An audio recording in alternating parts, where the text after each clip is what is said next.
अति से अति पापी व्यक्ति के पाप का भी नाश कर देती है। भगवान के नाम में इतनी शक्ति होती है। सारे लोग बड़े व्याकुल हो गए कि आखिर प्रभु कहाँ हैं कि ऐसे राक्षस को अमर होने का वरदान मिल गया।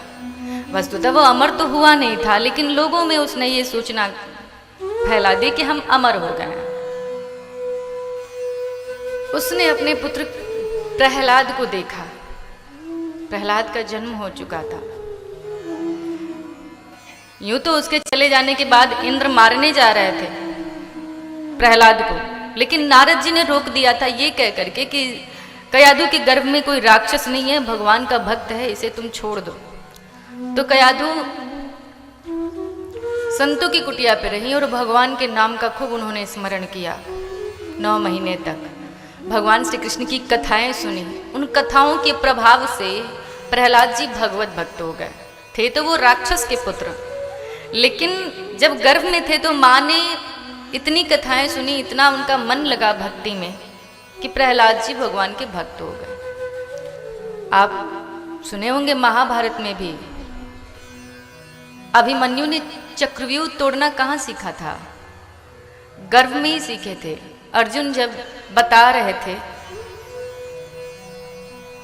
सुभद्रा को, तभी वो सीख लिए थे।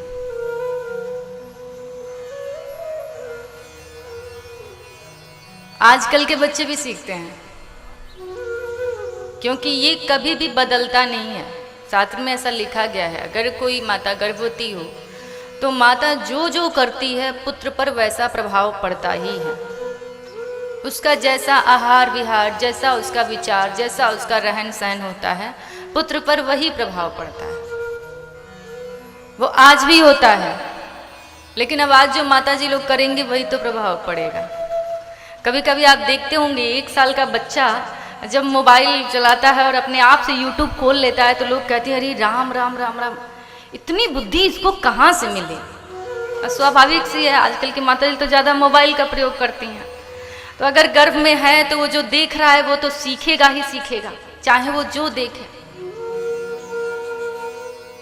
तो सीखने की परंपरा हर युग में रही है, और गर्भ में बच्चे ज़्यादा एकदम वो एकाग्र होते हैं। वो सिर्फ उसकी माँ जो करती है उसी पे उनका ध्यान रहता है।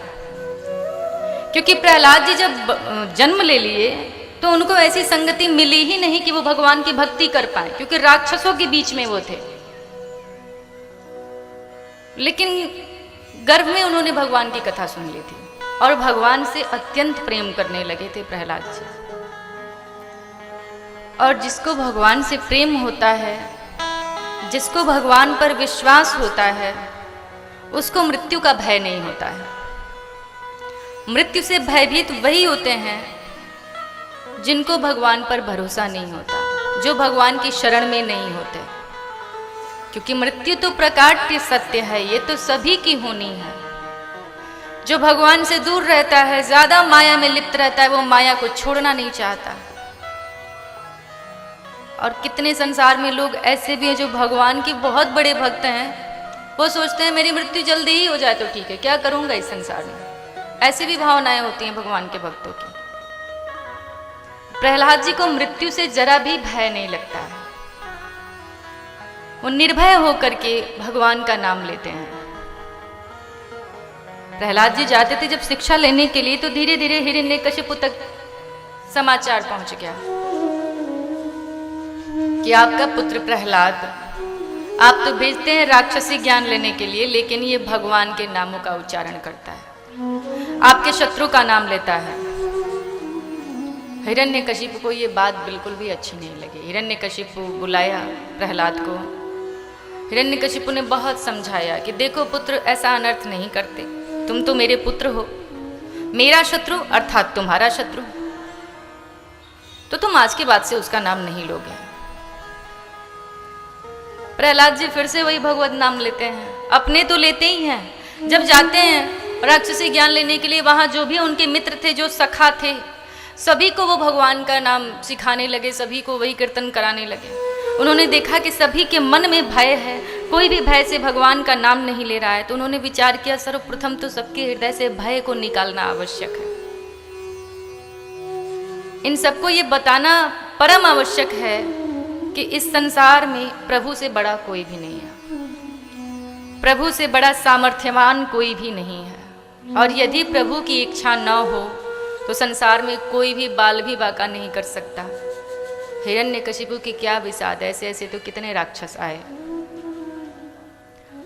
प्रहलाद जी सारे मित्रों को शिक्षा देते हैं, कहते हैं कि कौमार आचरित प्राज्ञों धर्मान भागवतानिहा दुर्लभम मानुषम जन्म तैरप्य ध्रुवमर्थदम। प्रहलाद जी क्या कहते हैं कि देखो, इस संसार में मनुष्य का जन्म बड़ा ही दुर्लभ है।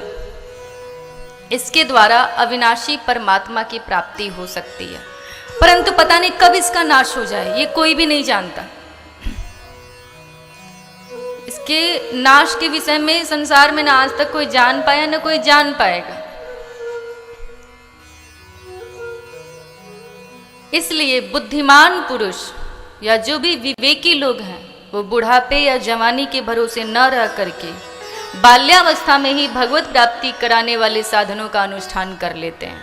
वो कभी अपने आप को समय नहीं देते, कभी ये नहीं सोचते हम युवा हो जाएंगे, हम वृद्धावस्था आ जाएगी तब भगवान का ध्यान करेंगे। ये कौन कह रहा है? प्रहलाद जी अपने मित्रों को, छोटे छोटे मित्रों को बता रहे हैं कि बुढ़ापे या जवानी के भरोसे नहीं रहना चाहिए। तुम लोगों को अभी से भगवान का नाम लेना चाहिए, उनकी शरण में जाना चाहिए।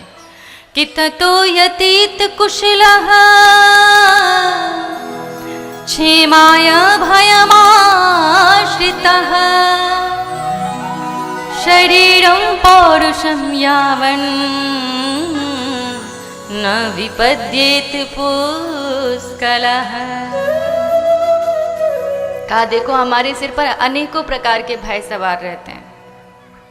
अनेकों प्रकार का भय अर्थात हम में से कोई ऐसा नहीं है जिसको किसी न किसी बात का भय ना हो। जरा सा कुछ होता है तो हमारा मन भयभीत हो जाता है। ऐसा आप लोग के साथ भी होता होगा। आप कोई अच्छी सी योजना बना रहे हैं और उसमें कोई सूचना मिल जाए कि अरे इनके साथ तो ऐसा हो गया, तत्काल हमारा मन भयभीत हो जाता है। सभी लोग भय से एकदम आक्रांत हैं। यहाँ पर क्षण क्षण जीवन वही है। जरा सा कोरोना वायरस आ जाए और टीवी पे 24 घंटा वही न्यूज, 24 घंटा वही न्यूज। क्यों? ये भय है। भय होना जरूरी भी है मनुष्य के अंदर, ऐसा नहीं है कि भय नहीं होना चाहिए। लेकिन कहने का तात्पर्य ये है कि बस भयभीत हर कोई मनुष्य है, और यदि भय से किसी को दूर रहना है, कोई यदि चाहे कि मेरे मन में भय ना हो, तो उसका मात्र कोई अगर साधन है तो साधन मात्र भगवान श्री हरिचरणों की सेवा ही है, प्रभु की कथा ही है। एकमात्र वही साधन है जिससे किसी मनुष्य के हृदय में कभी भय नहीं हो सकता।